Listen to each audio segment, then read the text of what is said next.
نہیں کھیلتے ہیں نہیں وہاں سے تو کھیل رہے تھے, پاکستان سے بین ہوا. دماغ میں کیا ہے؟ بڑا مجھے اس کے بعد افسوس ہوا, اور پھر اگر مجھے 1 سال اور نہ کھیلنے دیتے پاکستان کے لیے تو پھر میں نے اس کو چھوڑ کے پاکستان واپس آ جانا تھا, کیونکہ اصل ایمبیشن تو میری ہمیشہ پاکستان تھی.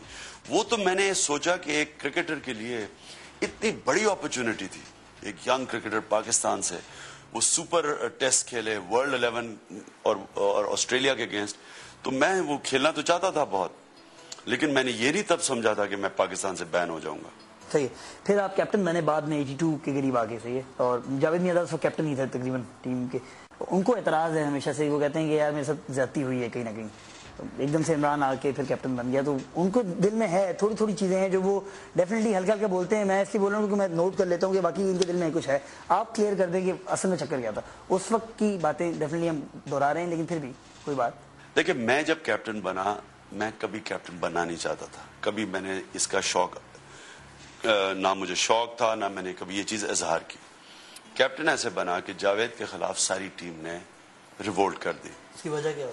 اس کی وجہ یہ ہوئی کہ انہوں نے آسٹریلیا سے آ کے ایک سٹیٹمنٹ دے دی کہ میرے ساتھ سینئر پلیئرز نے میرے ساتھ کوآپریٹ نہیں کیا. ہارنے کی وجہ یہ بتا دی. اب سینئر پلیئرز, اب ظاہر ہم سارے سینئر پلیئر تھے. میں مین آف دا سیریز ہوا, ون ڈیز میں بھی اور ٹیسٹ میں بھی میں مین آف دا سیریز تھا. اور اس نے جب ہم سب سینئر پلیئر تھے, تو یہ کہنا کہ سینئر پلیئرز کی وجہ سے آپ ٹیم ہار گئی, تو وہ سینئر پلیئرز تو سارے سب کو غصہ تھا. انہوں نے کہا ہمارے سے اس نے بڑی زیادتی کہ ہم نہیں اس کے نیچے کھیلتے. اب جب وہ کمپرومائز کینڈیڈیٹ آیا تو وہ انہوں نے مجھے بنایا بورڈ نے. میں نے تو کبھی نہیں کہا تھا مجھے کیپٹن بنایا. اس طرح میں کیپٹن بن گیا. صحیح. اس کے بعد آپ پھر فتوحات کا سلسلہ شروع ہوا, بہت سارے پرانے پلیئر چلے گئے. آپ کی ذہن میں شاید اسٹریٹجی تھی کہ نئے لڑکوں سے شاید ٹیم بنائی جا سکتی ہے, تو آپ نے ایک ایک کر کے تقریباً بہت سارے پرانے پلیئر یہ بھی کہتے ہیں ایک ایک کر کے فارغ ہوئے ٹیم سے, اور پھر وہ ٹیم بنی جو کہ ورلڈ کپ جیتی 92 کی. کبھی میرے ذہن میں یہ پلان نہیں آیا کہ کوئی اب یہ سینئر ہو گیا تو اس کو نکال دو. پلیئر کو آپ صرف تب ریپلیس کرتے ہیں جب اس کی ریپلیسمنٹ آپ کے پاس ہو. اس سے نیچے اگر کوئی پلیئر بہتر آپ کو نظر آئے تب ایک پلیئر کو ریپلیس کیا جاتا ہے. اس سے پہلے آپ کسی پلیئر کو ریپلیس نہیں کرتے. میں تو اپنی طرف سے میرٹ پہ سلیکشن کرتا تھا. جو میں سمجھتا تھا کہ ایک کھلاڑی پرفارم کر رہا ہے اس کو کھلاتا تھا. اور کبھی کبھی بورڈ اگر غلط ٹیم سلیکشن کرتا تھا تو میں واحد پاکستان ٹیم کا کیپٹن ہوں جس نے 2 دفعہ ریزائن کیا جب میں نے سمجھا کہ انہوں نے ایسی ٹیم سلیکشن کی ہے. اور یہ بھی آپ سوچیں, پہلی دفعہ میں نے ریزائن کیا جب شعیب محمد کو انہوں نے ٹیم میں ڈالا جب میں سمجھتا تھا شعیب محمد کو نہیں ڈالنا چاہیے. دوسری دفعہ ریزائن کیا جب انہوں نے شعیب محمد کو ٹیم سے نکالا جب میں سمجھتا تھا اس کو ٹیم میں ہونا چاہیے. تو ایک پلیئر کے لیے 2 دفعہ میں نے ریزائن کیا. لیکن میں نے کبھی اپنی ذاتی لائکس اور ڈس لائکس کی وجہ سے نہ کبھی کسی کو ٹیم میں ڈالا نہ کبھی کسی کو ٹیم سے نکالا. کئی ایسے کھلاڑی تھے جو میں سمجھتا تھا ان کے کردار اچھے نہیں تھے, اور میں ان سے کبھی یعنی کہ میں سوشلی ان لوگوں سے کبھی نہ ملتا. لیکن وہ کھیلے, آپ کی ٹیم میں کھیلے کافی سارے لڑکے. لیکن میں یہ سمجھتا تھا کہ پاکستان ٹیم کو ان کو ضرورت ہے تو میں اپنی لائکس اور ڈس لائکس پیچھے رکھوں, پاکستان کے لیے ان کو کھلاؤں. دنیا بھر کے کسی بھی ایئرپورٹ پہ آپ اتریں گے آپ کو لوگ پہچانتے ہیں کسی بھی طریقے سے, صحیح ہے نا. یہاں پہ لوگ اس طرح کے نہیں ہیں جس طرح کے وہ جس پائے کے لوگ آپ وہاں پہ ملتے ہیں.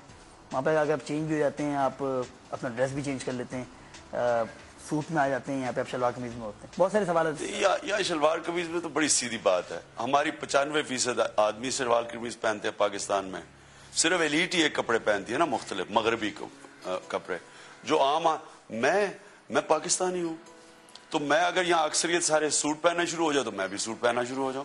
لیکن اکثریت نہیں سوٹ پہنتی ہماری تو میں اکثریت کے ساتھ ہوں, میں تو اپنی پاکستانیوں کے ساتھ ہوں, اس لیے میں ان کپڑے پہنتا ہوں. اور ویسے بھی میرے لیے بڑا آسان ہے شلوار قمیض. یہ جو جب سے میں نے پہننے شروع کیا مجھے یہ زیادہ پسند ہے. باہر جب جاتا ہوں شلوار قمیض صرف اس لیے نہیں پہنتا, اگر میں سڑکوں پہ وہاں شلوار قمیض پہنوں ساری دنیا میری طرف دیکھے گی.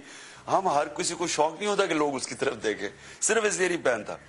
کئی دفعہ سعودی عربیہ جاتا ہوں, دبئی جاتا ہوں, شلوار قمیض بھی پہن لیتا ہوں. میں صرف سمجھتا ہوں کہ آپ کے اندر اپنے پاکستانی ہوتے ہوئے فخر ہونا چاہیے. اپنی ہمیں پاکستانیت کے اوپر فخر ہونا چاہیے. میں یہ انڈیا میں جو ہو رہا ہے میں بالکل اس کے خلاف ہوں, کیونکہ وہ دیسی کتی ولیتی چیخیں بن گئے ہیں. یعنی کہ ہیں وہ انڈین اور وہ بن رہے ہیں مغربی. کوا چلے ہنس کی چال, یہ کبھی بھی وہ مغربی نہیں بن سکتے. وہ جتنی مرضی کوشش کر لیں وہ رہیں گے انڈین. لیکن وہ سارے اپنے ان کی فلموں میں ان کے ایڈورٹس پہ طور طریقے مغرب بن گئے ہیں اور وہ ہیں انڈین. ان کی عوام کے بےچارے رنگ ساملے ہیں, وہ جو ان کے ٹی وی پہ آتے ہیں وہ سارے گورے رنگ بن گئے ہیں. وہ عوام کو تو ریپرزینٹ ہی نہیں کرتے. ان کی عوام ایک زبان بولتی ہے, وہ دوسری زبان. ان کے سارے ایکشن وہ ہائی فائیوز وہ بن گئے امریکہ سے, جو امپورٹڈ سارا کلچر ہے. ان کے اپنے کلچر سے ڈیوورس ہو گئے. بدقسمتی سے روشن خیالی کے نام پہ ہم وہی پاکستان میں لے کر رہے ہیں. اب ہم پاکستان میں وہی حرکتیں کر رہے ہیں. دیکھیں نا آپ, اس دنیا کے اندر اہمیت صرف اوریجنل کی ہوتی ہے, کبھی کاپی کی کوئی اہمیت نہیں ہوتی. آپ جتنی مرضی کاپی کرنے کی کوشش کر لیں, آپ جتنے مرضی اپنے رنگ سفید بھی کر لیں, آپ انگریزی امریکن ایکسنٹ بھی مار لیں, آپ اپنے کپڑے بھی وہ بنا لیں, لیکن آپ رہیں گے, آپ امریکن نہیں بن سکتے, نہ آپ انگریز بن سکتے ہیں. نصرت فتح علی اوریجنل تھے مغرب میں. میں نے مک جیگر کو انوائٹ کیا, میں نے پیٹر گیبریل کو اپنے کھانوں پہ انوائٹ کیا, میں نے اسٹنگ اس کی بیوی کو انوائٹ کیا, اور وہ نصرت فتح علی کو دیکھ کے پاگل ہو گئے. اوریجنل تھا. میں آپ کے جتنے یہاں پاپ سنگرز ہیں, میں ان کو لے جاؤں جو گٹار شٹار بجاتے ہیں, ان کو میں وہاں بٹھا دوں, وہ 2 منٹ ان کو نہیں دیکھیں گے, کیونکہ اوریجنل نہیں ہے. اس طرح 100,000 لوگ پھر رہے ہیں, یہ کسی کی کاپی کر رہے ہیں. ویلیو صرف اوریجنل کی ہوتی ہے, یہ ہمارے نوجوانوں کو سمجھانا ہے. اچھا, ایک سوال جو تھا, 1990 میں آسٹریلیا ایشیا کپ کا فائنل تھا, آپ کو یہ پتا چلا کہ کچھ گڑبڑ ہے میچ میں, تو آپ نے سارے پیسے جو تھے, جو ٹیم کی وننگ پرائز تھی, وہ آپ نے جیتنے پہ لگا دیے, ایسا کچھ تھا؟ یہ سچی بات ہے؟ ہاں, 89 کی بات ہے, آسٹریلیا ایشیا کپ تھا. مجھے رات کو انفارمیشن آئی کہ 4 ہمارے پلیئرز کو بکیز نے اپروچ کیا. سلیم ملک ان میں سے ایک تھے؟ نہیں, نام نہیں, انہوں نے کہا کہ 4 مین پلیئرز تھے. تو میں نے ٹیم میٹنگ بلائی اگلے دن. میں نے کہا مجھے یہ خبر آئی ہے, میں نے کہا میں کرکٹ جانتا ہوں, میں آپ کو سب بڑے قریب سے آج دیکھ رہا ہوں گا, آپ کی پرفارمنس مجھے نظر آیا آج کسی نے صحیح پرفارمنس نہیں کی. میں نہ تو صرف آپ کو پاکستان کرکٹ سے باہر کرواؤں گا, میں آپ کو جیلوں میں ڈلواؤں گا. اور دوسری چیز میں نے کہی کہ ہم $20,000 فائنل تک ہم جیت چکے تھے, تب 20,000 زیادہ پیسہ تھا, اب کچھ نہیں ہوگا. میں نے کہا یہ ہم اپنا پرائز منی اپنی ٹیم کے اوپر لگا رہے ہیں, یا ہمیں 0 ملے گا, سارا پرائز چلا جائے گا, یا ڈبل ہو جائے گا. تو آپ نے وہ 4 چہرے دیکھے جو لٹک چکے تھے اس وقت؟ بہرحال میں نے دیکھے نہیں, لیکن وہ ہم آرام سے میچ جیت گئے. ایک عام بندہ یا باپ جو اپنے بیٹے کو کبھی نہیں کہے گا سیاستدان بننا, وہ کہے گا ڈاکٹر بن جاؤ, انجینئر بن جاؤ. پھر آج پاکستان میں سارے باپ کو اپنے بیٹے اور بیٹیوں کو کہنا چاہیے آپ سیاست میں جائیں. اگر سیاست بری ہے اور سیاستدان برے ہیں تو اچھے لوگ سیاست میں آئیں. اچھے لوگ بزدلوں کی طرح, خود غرضوں کی طرح گھر میں بیٹھ جاتے ہیں, اور پھر گھر بیٹھ کے کہتے ہیں جی سیاست بری چیز ہے. لیکن نا شارٹ کٹ تو کوئی نہیں ہے. آپ نے اگر معاشرے میں تبدیلی لینی آنی, جدوجہد کریں. اللہ قرآن میں کہتا ہے میں کبھی کسی قوم کی حالت نہیں بدلتا جب تک وہ قوم خود اپنی حالت بدلنے کی کوشش نہ کرے. میں آپ کے سامنے وہ آدمی بیٹھا ہوں جو سمجھتا ہوں کوئی چیز ناممکن نہیں ہے دنیا میں. میں سمجھتا ہوں انسان کوئی بھی تبدیلی لا سکتا ہے جدوجہد سے, اس لیے میں سیاست میں ہوں. حالانکہ میرے پاس اللہ نے سب کچھ دیا ہوا ہے, میں زندگی میں مطمئن ہوں, مجھے اللہ نے عزت دی ہے.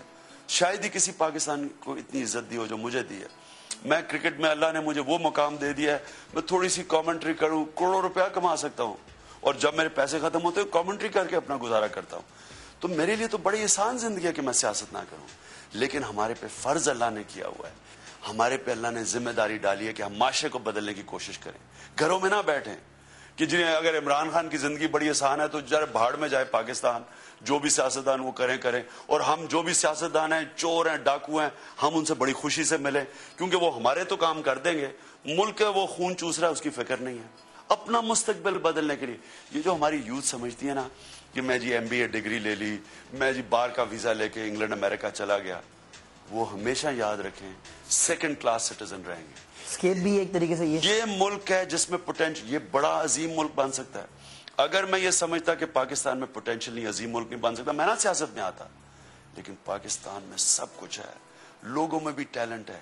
یہاں سے لوگوں کو میں نے باہر جاتے دیکھا ہے, اچھا نظام ملتا ہے, تھوڑے دنوں میں بزنس مین بن جاتے ہیں, جائیدادیں بنا لیتے ہیں, پیسہ بنا لیتے ہیں, پڑھ لکھ جاتے ہیں.